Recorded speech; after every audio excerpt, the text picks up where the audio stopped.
Hello, folks. We are talking about back in this fire burned house, and what I got going in here is I do have some issues happening with the with my walls, and we talked about this on another video here.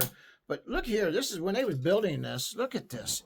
I mean, do you see how this wall? I mean, they don't even have it so it's not even plumb, and so they literally got off, and then they doctored it up, and then did this. But they did it in a few areas and where it literally has, that the wall wasn't going straight up, so they just offset it. Look at this. They did it here too, and I mean, I'm not that far from the ceiling, and they did that.